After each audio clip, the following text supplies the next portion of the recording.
আসসালামু আলাইকুম।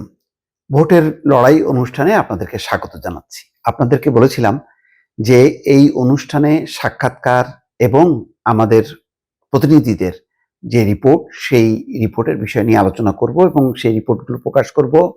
কখনো, কখনো সাক্ষাৎকারগুলো আমরা আপনাদের সামনে উপস্থাপন করব।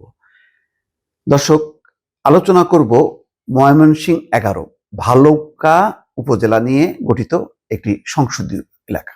অত্যন্ত গুরুত্বপূর্ণ এই সংসদীয় এলাকা শুরু থেকেই একটা টানাপোড়েন শুরু হয়েছে। কারণ এখানে যাকে মনোনয়ন দেয়া হয়েছে ফখরুদ্দিন আহমেদ বাচ্চু, তার ব্যাপারে দীর্ঘদিন থেকে নানা রকম অভিযোগ আছে। দল থেকে বহিষ্কারও হয়েছেন এবং কোন কোন ক্ষেত্রে তার বিরুদ্ধে অভিযোগ আছে সেই বিষয়গুলো পরিষ্কার। কিন্তু তার বিপরীতে ভালুকা উপজেলা বিএনপির আহ্বায়ক মোহাম্মদ মোর্শেদ আলম, এলাকায় একজন পরিচিত মানুষ, দীর্ঘদিন থেকে তিনি সেই এলাকায় রাজনীতি করেছেন। দানশীল ব্যক্তি এবং মানবিক নেতা হিসেবে তিনি বিশেষভাবে পরিচিত। কিন্তু দুঃখজনকভাবে হলো যে প্রাথমিক মনোনয়নে তিনি স্থান পাননি।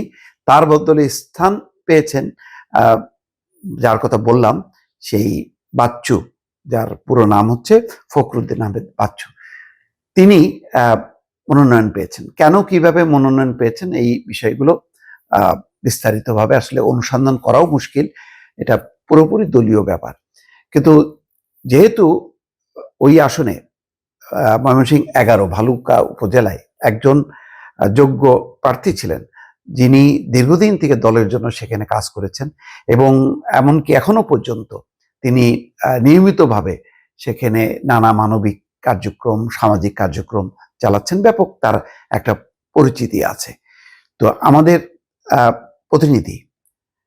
প্রতিনিধি সাইফুল সেখানে গিয়েছিল, সরেজমিনে সেখানে গেছে এবং মানুষের মতামত নিয়েছে। বিভিন্ন প্রার্থী এবং ভোটার সমর্থক, তাদের সবারই বক্তব্য নিয়েছে। সেই বক্তব্যের আলোকে দর্শক একটা রিপোর্ট আপনাদেরকে দেখাচ্ছি। তার ভিত্তিতে বোঝা যাবে যে আসলে যেই প্রার্থী আছেন, যিনি মোহাম্মদ মোর্শেদ আলম, তার পক্ষে কিন্তু জনমতটা বেশি। তো মোর্শেদ আলম আশা করছেন যে চূড়ান্ত মনোনয়নে, যেহেতু প্রাথমিক মনোনয়নে তিনি বাদ পড়েছেন, চূড়ান্ত মনোনয়নের যে কাজটি চলছে, বিভিন্ন রকম জরিপ এবং অনুসন্ধান চলছে, তার ভিত্তিতে হয়তো তিনি মনোনয়ন পাবেন। তিনি এবং তার সমর্থকরা কিন্তু গভীরভাবে আশায় বুক বেঁধে আছে যে ফাইনালি তিনি মনোনয়ন পাবেন। আমরা দেখি সাইফুলের রিপোর্টটি দর্শক।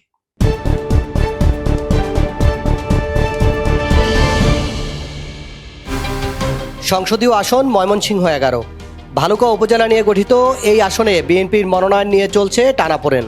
দলের প্রাথমিক মনোনয়ন পাওয়া ফখরুদ্দিন আহমেদ বাচ্চুর বিরুদ্ধে দীর্ঘদিন ধরে চাঁদাবাজি সহ বিভিন্ন অভিযোগ থাকায় মনোনয়ন বাতিলের দাবিতে প্রতিদিনই বিক্ষোভে উত্তাল স্থানীয় বিএনপির একাংশ। স্থানীয় নেতাকর্মী থেকে সাধারণ মানুষ বেশিরভাগই বলছেন, চাঁদাবাজির অভিযোগ থাকা বাচ্চুকে মনোনয়ন দেওয়া এলাকার জন্য গ্রহণযোগ্য নয়।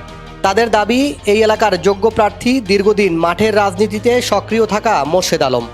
মুর্শেদ সাহেব এই ধানের শীষ না পাওয়াতে আমরা সাধারণ জনগণ খুব দুঃখ পাইছি। হাইকমান্ড এদিকে যাচাই বাছাই না করে যে মনোনয়নটা দেওয়া হয়েছে, একেবারে 100% একটু ভুল সিদ্ধান্ত দেওয়া হয়েছে। যদি বিএনপি পুনঃ বিবেচনা না করে, আমরা দীর্ঘদিন যাবৎ আমরা এই আসনটি হারিয়েছি, আবারও আমরা এই আসনটি হারাবো। ভালুকা উপজেলা বিএনপির আহ্বায়ক মোর্শেদ আলম এলাকায় পরিচিত একজন দানশীল ও মানবিক নেতা হিসেবে। সাধারণ মানুষের বিপদে আপদে এগিয়ে আসেন, খেটে খাওয়া মানুষের পাশে দাঁড়ানোই তাকে করেছে আরো জনপ্রিয়।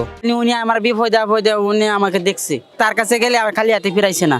এলাকার মধ্যে অসুস্থ হলে দেখাশোনা করছে, তারপরে শাড়ি দিছে, অনেক কিছু দিছে। আমরা আগে নির্বাচনে শুনতাম যে গরিবের বন্ধু, আসলে গরিবের বন্ধু বলতে যে কি বোঝায়, এটা মুর্শেদ সাহেব কাছ থেকে আমরা শিক্ষা পেয়েছি।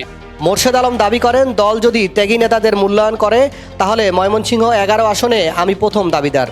আমার বিরুদ্ধে কোনো চাঁদাবাজির অভিযোগ নেই। গত 17 বছর আওয়ামী লীগের অত্যাচার সহ্য করে রাজপথে বিএনপির রাজনীতি করেছি, তাই তৃণমূল আমার পাশে রয়েছে। দর্শক, রিপোর্টটি দেখলেন। আশা করি যে ময়মনসিংহ ১১ ভালুকা উপজেলা নিয়ে যে গঠিত এই সংসদীয় আসনটির একটি রাজনৈতিক গুরুত্ব আছে।